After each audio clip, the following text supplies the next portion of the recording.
We're back to Ball Talk Deep, where we talk deep on all things ball.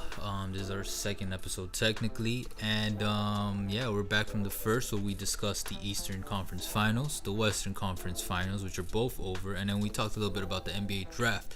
But today we're gonna focus on the Eastern Conference Finals, which just ended. Whatever the date is. What's today's date? Do you know by any chance? Today is May 24th, I want to say. Maybe 25th? Maybe. You know, that's how... Damn, we're off to a good start, man. Oh, it's the 25th. It's the 25th. And then technically it's the 26th now because it's past midnight, but we're recording this ASAP for y'all. Hey, that's why we got serious. Yeah. And what was I going to say? Oh, yeah. Toronto won it. Toronto won it in 6. And we'll get more into it later, but I just want to say we did call it. But before we get into all of that, let's recap the series. Erwin, how did you feel about the Eastern Conference playoffs of Milwaukee versus Toronto? Definitely a lot more entertaining than the Western Conference Finals. For sure, for facts. Obviously, we would have wanted a Game 7, but, if there's a silver lining for that is we got it right. Game 6, baby. Into 6. I'll take it. You can't make this thing up. For real. It goes back to what we were saying earlier. We know Kawhi's gonna show up. We know Lowry, he can ball. Say what you want. Choke and whatnot. But the dude showed up. 191.1 points per game, according to NBA.com. But it's the supporting cast: Powell, Van Fleet, Ibaka, Gasol. They stepped up, especially after Game 3. What happened. And because of that happened, that made the wait a lot easier for Kawhi. And with the experience, we got the result that we saw right now. Yeah, I mean, like you said, the Eastern Conference Finals was way more entertaining than the Western Conference Finals, which, ended in a sweep. So we didn't even get to see it back and forth. But this one was fun to watch. We got to see Giannis do his thing until he got kind of shut down by Kawhi. Even then, he was still doing his thing. We still saw his supporting cast kind of do their thing. I mean, at least in the first 2 games. But, it was a very competitive series, especially early on. At least when Milwaukee was up by 2, everybody was thinking it could end real quick, maybe in a sweep, at least in 5. But Toronto came back, and that was just a fun series to watch, man. Like, since the beginning of the year, me personally, I like Kawhi. I've always liked him as a player, and I still remember the first thing that really opened my eyes to him was when he shut down my beautiful Heat in the 2014 finals. But that's when I was like, yo, who the fuck is this kid, man? And he was like, what, 22, 23? 22, 23. He was a fairly unknown guy. Yeah. Coming up into the ranks of the Spurs. And when he started in the league, he was just about defense. And in that finals, that's when everybody realized, oh, he can do everything. Yeah, man, the guy shut down LeBron. Not everybody can do that. And he was able to play with a Hall of Fame cast. Yeah, prime LeBron. Semi-prime Wade. I don't know however you feel about it. But that team was a historical team. Yeah, and it's like he basically recalled that Kawhi in this series, and he was able to. A lot of people had the Bucks, man.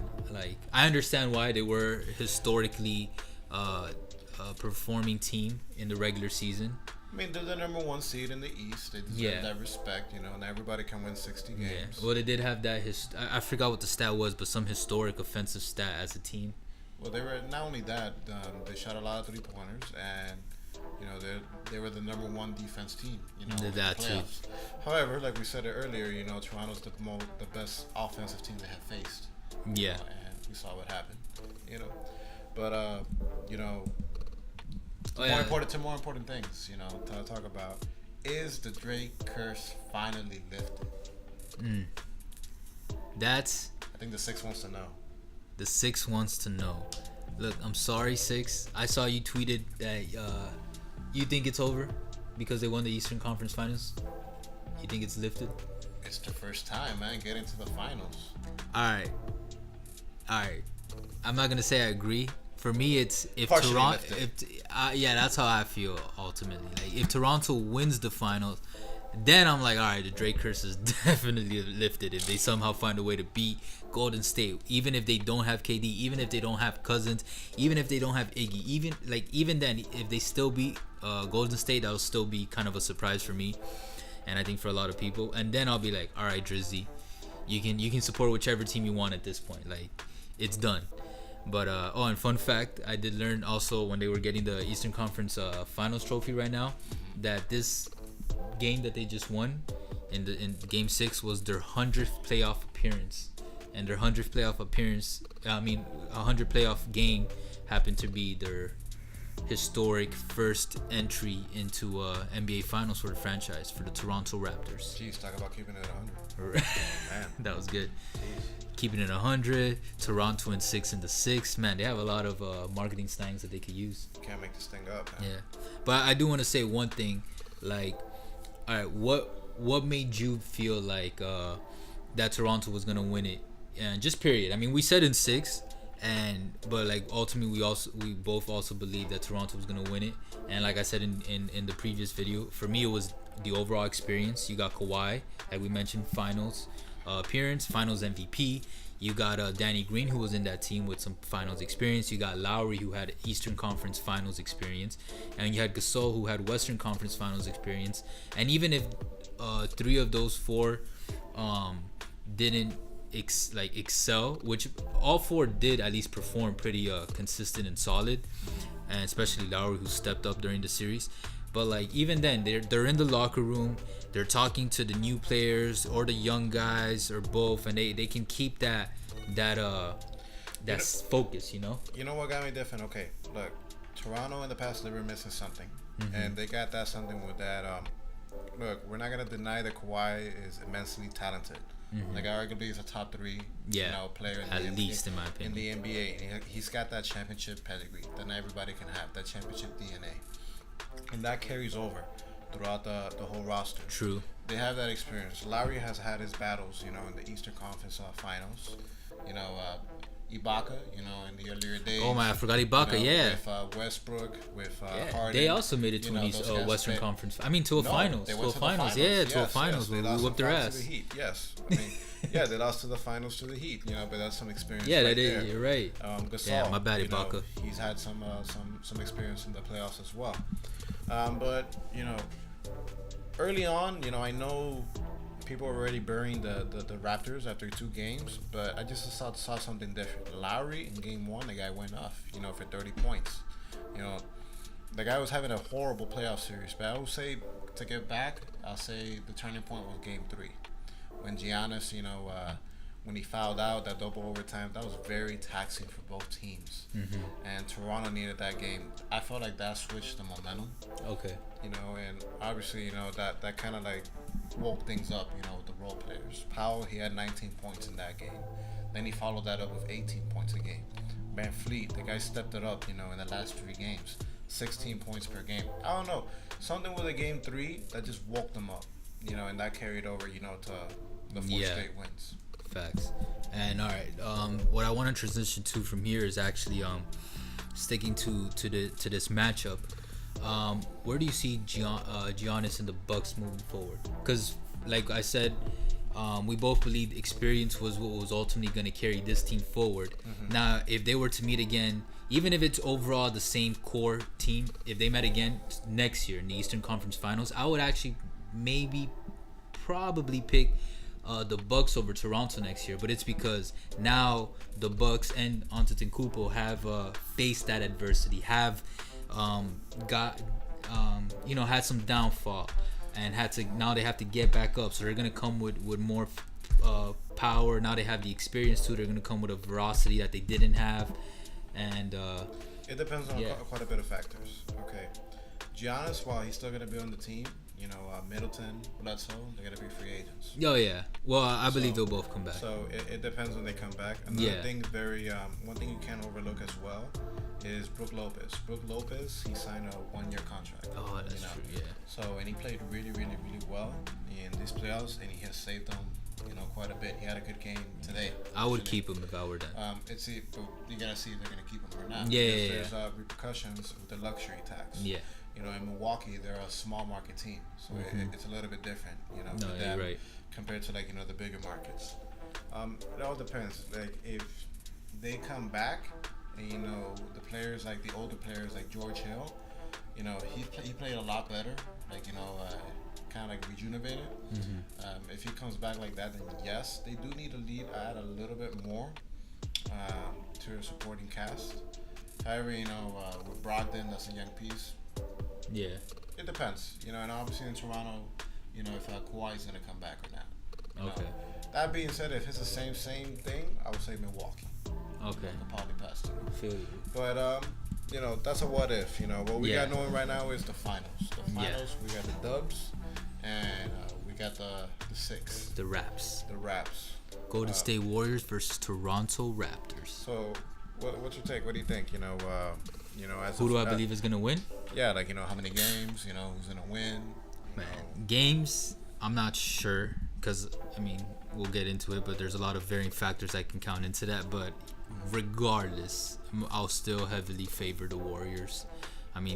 Since the beginning of the regular season, I don't want to say expected, but foresaw them winning the championship, even though it was going to be their hardest year, because the third year of any three-peat, attempted three-peat, is always the hardest.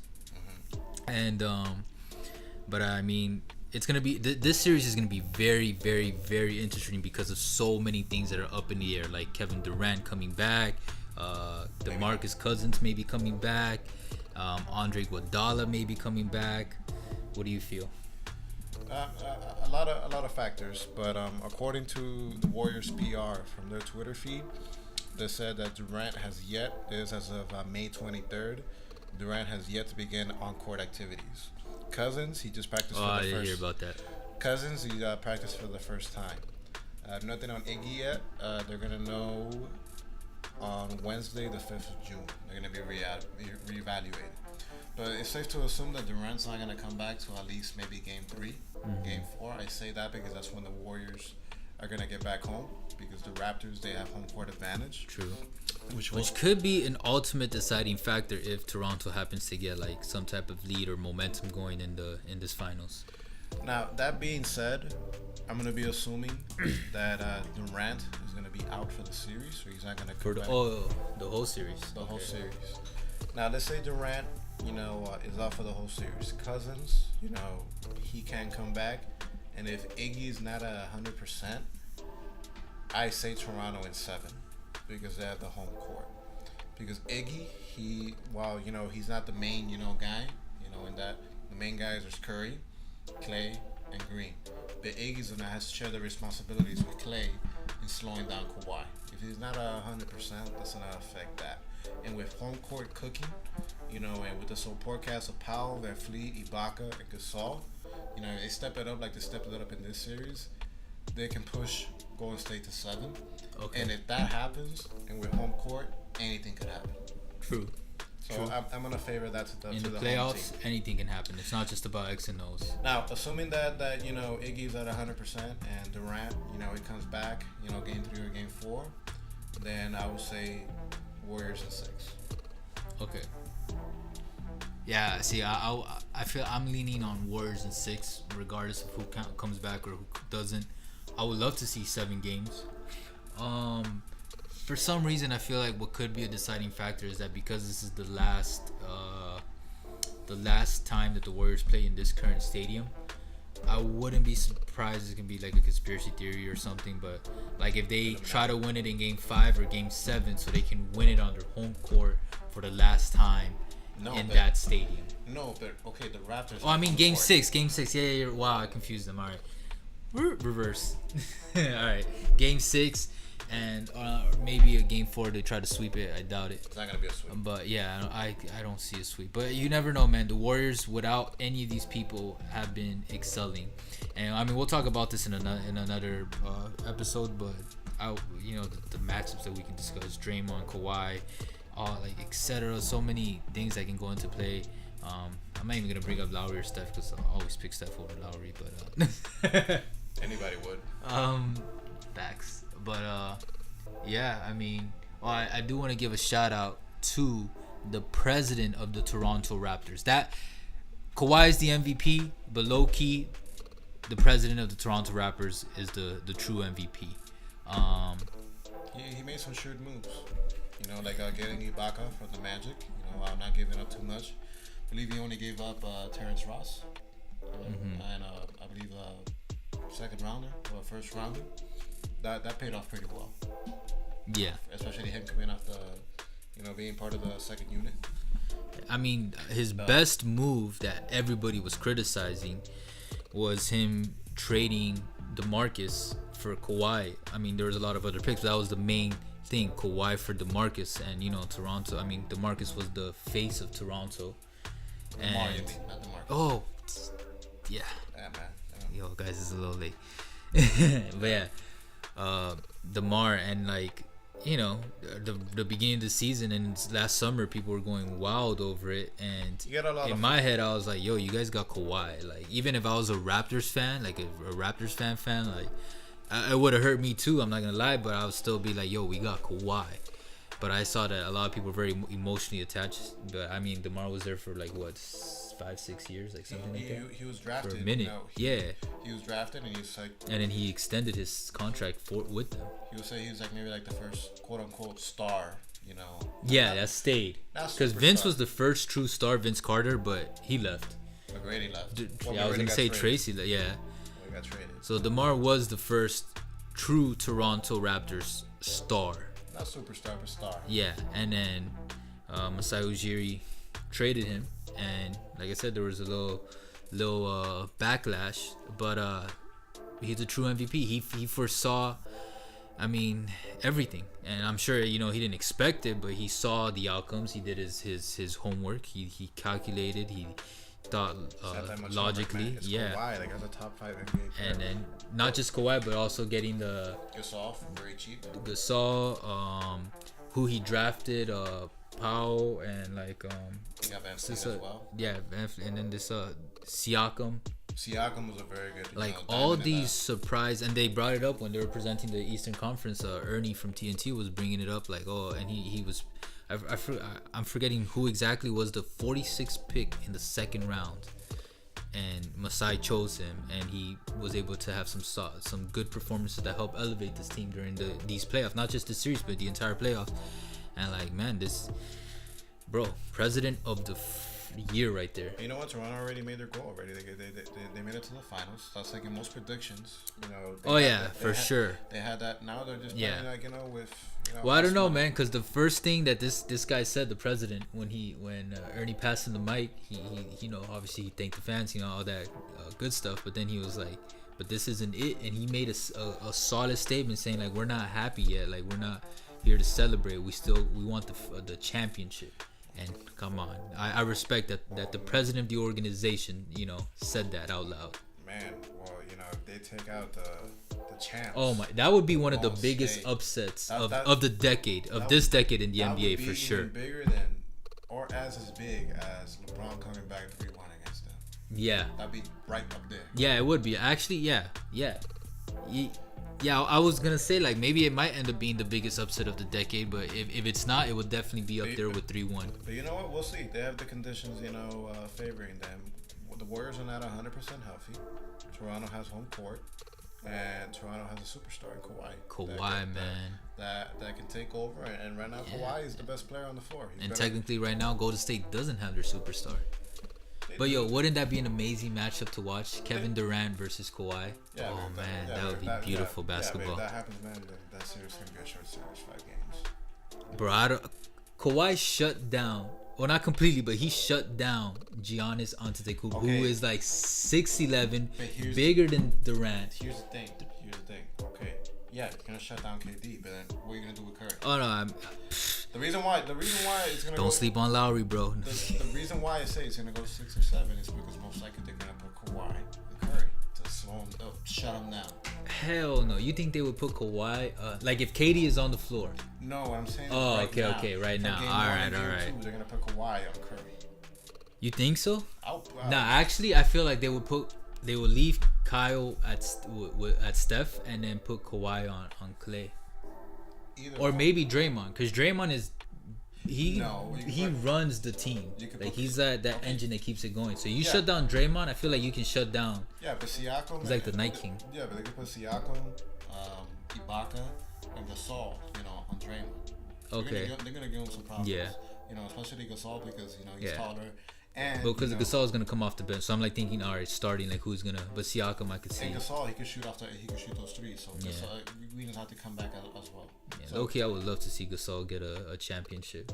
that'd be good. Yeah, both Gasol brothers, which kind of like the Manning brothers. That's a cool ass narrative. As much as we like to talk about the Manning brothers, that'd be a topic for another day. Yeah. So, but we went over the limit. We went deep inside, and this type of balls. Clocking it at 20 minutes. But all right, we'll end it here. Next episode, we'll talk more about the finals, the matchups. We'll get more into detail about that. Maybe we'll talk a little bit about free agency and contract extensions because, everybody's talking about it. You see it on every show. First things first, the jump, first take, etc., etc. Maybe we'll do an episode with baby filters on. I don't know. I'm just kidding. We're not going to do that. Hey, I'm about that. But you said you about it? Yeah, I'm about that. But yeah, if you guys want to keep in touch, you can add us at Ball Talk Deep on Twitter. You can find us on Instagram. Maybe we'll start an account if you guys really want. But definitely find us Ball Talk Deep at Twitter. If you want to reach out to us, my @ is Details Move. This is Live to Win. Andrade, Irwin. You want to say anything to the audience? Happy Memorial Day weekend. Stay away from the beach. Oh, that's right. Yeah, be careful out there. Be careful. Don't drink and drive. All that good stuff. But have fun. Do your thing. And until next time, take care.